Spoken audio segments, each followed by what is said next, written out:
kasi nabi nagkulit-kulit nito. Tingnan mo, nadaganan-daganan to yung mga halaman dito.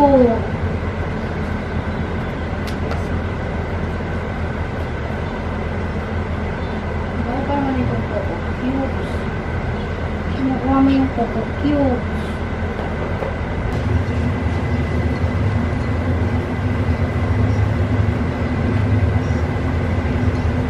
Lapit.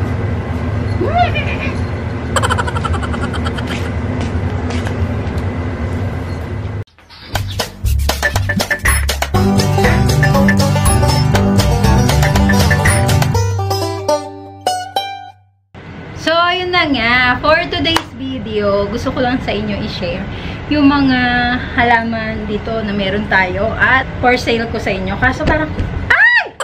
Nabi! Kaso parang konti na lang itong halaman na may for sale ko sa inyo. Yung iba hindi ko pa talaga nakukuha, pero katulad nito, gusto ko i-share to ha. Ito, ayan. Marami kasing naghahanap sa amin o sa akin ng mailalagay nila sa loob ng bahay, yung indoor plants. Yun, yung mga indoor plants. So, lagi na tinatanong, ma'am, ano, yung sana yung nakaharap, yung pang corner, ayan. So, eto yung maisasuggest ko sa inyo. Isa to sa requested ng may restaurant sa Makati. So, gusto niya halaman na pwede sa corner ng kanyang restaurant. Naisip ko, kapag yung mga philo na gloriosum, di ba, iba naglalagay nun, mga rolling plants, kasi gusto niya medyo, sa space. Kumbaga, hindi siya masyadong nakakakain ng space. At the same time, syempre, yung hindi ganun kaalagain. So, ang philo kasi, lalong-lalo ng mga trailing plant, nangyayari, kailangan niya lagi ng may lightning. Diba? Kahit papano, kailangan niya ng sinag ng araw pagdating sa philo, kahit papano. Kaya nga, mas nilalagay siya sa bintana kasi madali siya doon nakakakuha ng sinag ng araw. Or, kung sa pinaka-indoor mo siya ilalagay, yung talagang zero lightning ang datingan, syempre, ginagamitan niya ng grow light. So, isa sa mga nasuggest ko sa kanya, ayaw naman syempre, masyado malaki yung restaurant niya para sa photos, di ba? Kaya, ang pinaka-safe at pinaka-maganda naman talaga is walang iba kundi si Monstera. Ayan. Eto nga lang Monstera na to is yung Brazilian variety. Marami kasing maraming variety si Monstera. Si Deliciosa, siya yung lumalaki as in lumalaki ng todo. Si Brazilian, parang limit lang yung paglaki niya. Kaya, mas common nyo siyang nakikita for indoor. Kasi hindi siya lang siya, parami ng dahon, pero parang pinakamalaki na niyang dahon yung mga ganitong size. Ayan yung napansin ko. Kung meron ng siguro mas lalaki, wala pa akong nakita. Kung kayo may nakita, send nyo yung picture para may pakita rin ako sa iba.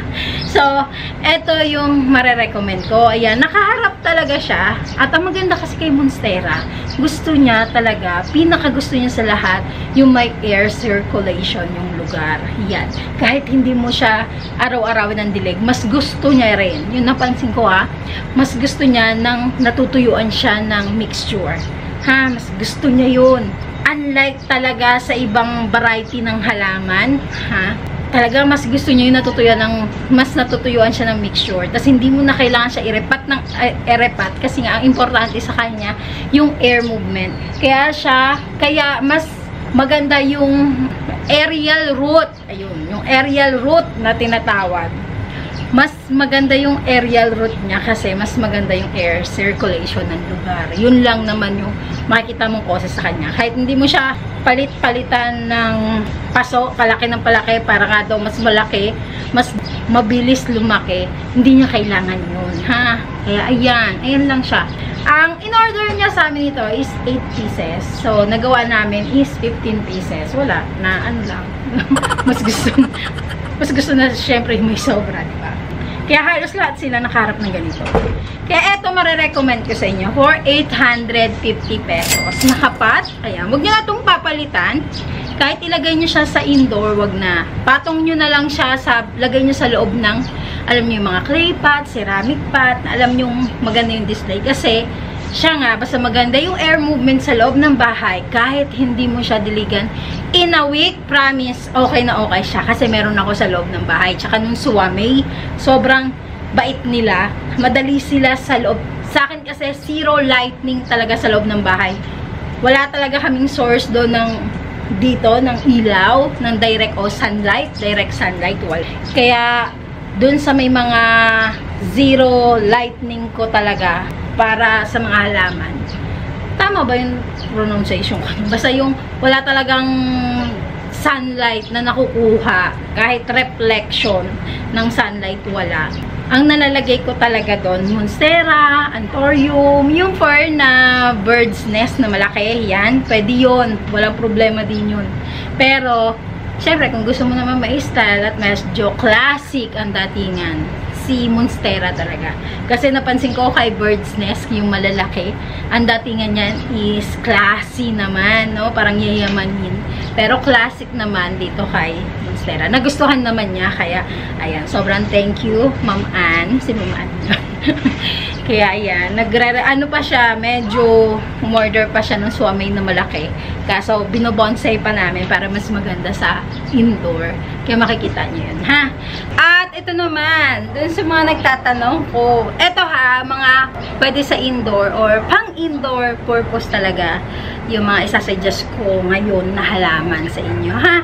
So, ito naman yung ating Japanese Suwamay. Ayan. Ganyan siya kaganda. Kita niyo naman. Ayan. Ha? Iba si Japanese Suwamay kay Thai Suwamay. Si Thai, ang sabi nila, galing Korean Suwamay. Pero, ang difference lang nila, mas maganda yung kulay na galing sa Thailand. Mas fine. Yung napakita ko nung nakaraan, yun. Mas malakas yung, parang lahat ng dahon niya, merong variegation. Unlike dito kay Japanese, ayan. Ayan siya, ha.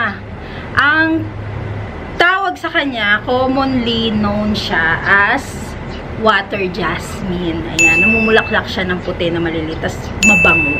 Sweet aroma yung dating niya. Ayan.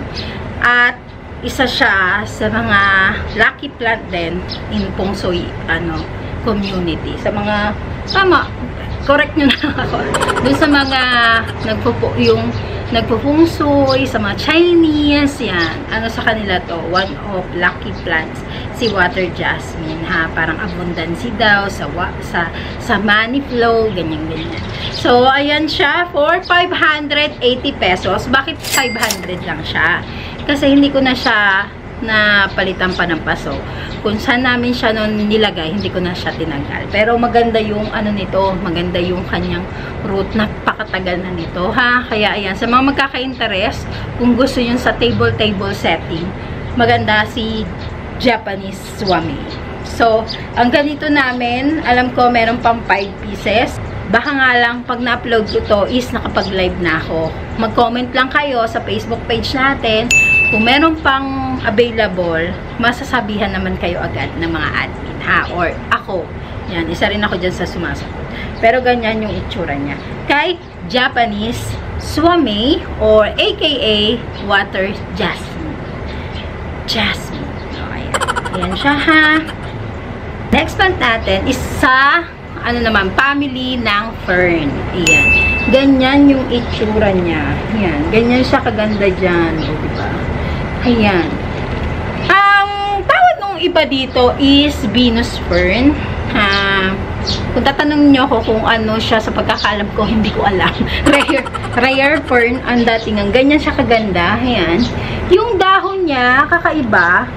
Alam niyo yung parang, parang meron siyang, variegation na lining. May veins effect. Ayan. Sana nakikita ng video, no? Ayan siya. Ito yung napansin kong sobrang bait sa loob ng bahay. Para talaga siyang si anthurium na, Renaissance. Yan, pwede kasi sa loob ng bahay yun, eh. Si anthurium na, black something siya, pero hindi siya totally black, ha. Yun yung napansin ko kasi. Tsaka sa bird's nest, sa malaking-malaki, si pakpaklawin na lalaki. Kasi yung lalaking pakpaklawin, yun ang kadalasan nalalagay sa loob ng bahay kapag corner ang datingan, ha. So, eto, yan. Sa magkaka-interest, For 850 pesos na lang din to. Oh, ayan siya. Ayan. Ang ganda, no? Ganda-ganda ako. Kaya ipapakita ko sa inyo, eto mga to, na for indoor. Yan. Pwede nyong gamitin siya for indoor, ha? Kaya, ayan. Yung plumeria, hindi ko pa makuha si plumeria. Pero, wait, baka makuha ko dito. How? So, eto na nga yung ating next plant. Walang iba kundi si plumeria. Ayan. Ito yung ating plumeria. Ayan. At, yung iba ginagamit to sa indoor. Mga Zen, Vibes Place, or hotel, restaurant. Ayan yung kadalas makita nyo. Lalo na kapag mga Japanese-inspired or Chinese-inspired na restaurant and hotel. Ayan. Kasi, maganda siyang designan at napaka-bait niya sa loob. Hindi kailangan lagi mo siyang didiligan, ha? Ayan. Tricolor variety siya. Ha, papakita ko dyan kung anong kulay ng bulaklak niya. Sa mga interested, lalakar na nga lang to kasi mataas talaga siya. Mga nasa 4 feet na to. Kaya, ayan. Tapos, na bonsai na rin to. Kaya, ganyan yung itsura niya. Bonsai effect na yung mga ganito natin. Naparami namin si tricolor, although ang hirap niya talagang paramihin. Kaya bago kami nag-release, inano muna talaga namin na magaganda na talaga. Kaya ayan, may mga bagong suloy na yung mga yan. Ayan siya. Ha, ano siya? Ang kulay niya is white, yellow, at saka red. Ayan, tricolor. Pinaka kulay na rare pagdating sa plumeria variety, ha. Thailand variety kasi to. That time. Sobrang tagal na rin ito. Yung naging puno, kinatkat lang at napakatagal bago mo siya i-propagate. Kaya ito na yung time na pwede na siyang i-out. Kasi mga rami nga naghahanap for indoor purpose. Kaya, ayan yung marirecommend ko sa inyo. Ayan. So, interested, bonsai type na rin siya. Aesthetican ang dating. Ito yung mga marirecommend ko for aesthetic purpose. Kung gusto nyo mala aesthetic, ang datingan ng bahay nyo, ayan, isa siya, ha? So, ito, kay Plumeria for 950 pesos. Ang ganito kalaki. Hindi ko na tinaasan pa. Hindi ko na minahalan. Dahil nga, ipapalalakar nyo yun para ano ko na lang din yun. Gift ko na lang din sa mga makakamay nito. Yun na lang din. Pero ang bentahan talaga nito is 1.5 to 1.8. Yung mga ganito kalalaki. Lalo na by stem. Sa stem yan ang labanan ng plumeria na tricolor, ha? Kaya ayan. Sa inyo lahat. Sa pagkaka-interest, please, pa-message sa page. At ang next plant natin, walang iba kundi si Red African Talisay. Ayan yung itsura niya. Na bonsai type na rin siya. Ayan. Para sumunod siya sa gusto mo. Yan siya. Kami lang din nagbobonsai.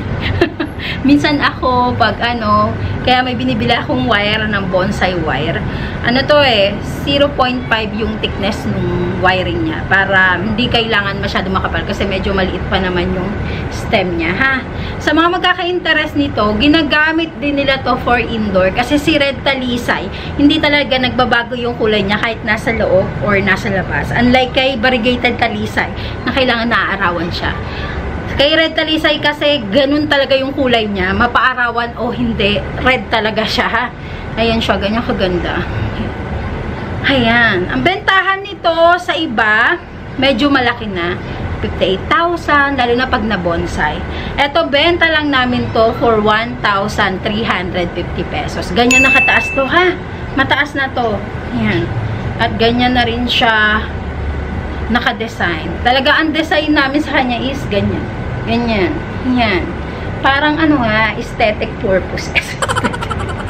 Sa magkaka-interest, please pa-message sa page, ha. Ayan. Sa mga balcony, pwede nyo siyang ilagay na hindi kayo mangangamba. Kasi ayaw niya rin ng laging nadidiligan. Gusto niya rin na medyo tuyo yung kanyang mixture. Yan, napansin namin. Ayaw niya talaga ng trinay namin siya. Nilagay ko siya dito sa loob ko. Kasi nga lagi, di ba, ako nagdidilig dahil sa tree-fern. Ang nangyari sa kanya, nananamlay siya. Pero nung nilagay ko siya dyan sa daanan, ayoko kasi ilagay nga sa parking kasi sobrang tirik nung araw doon. Nung nilagay ko lang siya dito sa may hallway namin sa daanan, syempre, nalilimutan kong diligan. Mas gumanda siya doon. Mas, ang ganda-ganda niya. Mas may mga bagong lumalabas na dahon kapag kapag hindi siya talaga nadidiligan. Kaya ang dilig ko sa kanya once once a week. Mas gusto niya 'yun. Ayan. Kaya sa magkaka-interest, please pa-message sa page. Lahat din nung ina-out natin, lahat sila is sobrang root-bounded na wala na kayong problemahin. Ha? So, ayun. Lang yung mai-recommend ko for today. Samahan nyo ako dito dahil mag-unbox ako. Papakita ko yung unboxing ko kasi isa to sa mga, ay wait lang pala. Ito, out of content. Ayan, sa out of content natin. Sa magkaka-interest ng pink variegation natin na Bilite. Papakita ko dyan kung ano yung itsura nung nabili ko siya. Thailand variety to ha, pink. May pagka-pink siya noon. Ayan, makikita nyo dyan. Tapos ngayon, syempre, nalusaw na yun in the long run. Yung mga sumibol sa kanya, may pagka-yellow rin naman. Pero napaka-limited. Kaya akala ko noon, yes, mawalan na ako ng pag-asa sa kanya. Dito pala makikita mo na eh. Sabi ko, ay, sandali. Parang lalabas na yung bar nito. Kasi eto, yung common lang. Tapos eto, yung may color na yung niya, yung kanyang stem. Tapos dito, makikita mo, may mga yellow spotted na. Kaya sabi ko, lalabas na siguro to. And then, nagulat ako, pag uwi namin ni Dave, ayan. So, to, possible pa lang that time. Tapos pink. Sabi ko, shit, sa wakas, mababalik na yung 7.5 ko. 7.5 ko kasi siya naman noon. 1 liter lang siya. So, eto na siya. Ina-out ko na lang din siya for 7,500 pesos. Ayan, bumalik si Dave sa mga presyo. This is for 7,500 pesos. Hindi niya alam yan. So, ayan, kasi kailangan ko siyang nang i-sale o ibenta kasi nga dun sa mga medyo mahal na talaga na mahal ko nabili. Alam kong hindi ko na siya mapapatungan ng presyo ngayon kasi nga maraming lumalabas na variety ng Bilite. Tutuusin, nakabili ulit ako, di ba? Pero totoo naman, itong variety na to is yung pink variety. Ang ganda rin naman talaga ng nilabas niya. At ito yung susunod yung dahon. Ayan. Oh, pink na din, kaya wala kayong magiging problema. Sa magkaka-interest, ganun ko na lang din siya ibibenta. Wala kayong magiging problema kasi pati ugat niyan, ayan, lumalabas na. Ayan siya. Ito lang nilagay ko, paper to, para hindi, kasi kapag napapansin ko, pag twist tie yung nilalagay ko, parang naiipit yung halaman. Unlike kay, dyan sa paper, paper tie, lang, support lang talaga nangyayari sa kanya, ha? Ganda-ganda niya lang. So, magkaka-interest, ha? So, ayan, sa magkaka-interest pa ng ibang mga plans natin, please, pa-message lang sa page, ha? At wala namang problema kung malalambing kayo, kung kaya naman, kung kaya natin, ha? Basta, may ipapromise ko sa inyo, lahat sila is stable, lahat sila is talaga namang may mamalaki ko talaga. Dahil magaganda naman sila, hindi naman talaga totally patapon ang mga itsura nun. What you pay for is what you get for. Tama na English. So, ayun, sa inyong lahat, sobrang thank you. Message lang kayo sa page, ha. Thank you, God bless, at syempre, see you po sa ating next live selling through YouTube.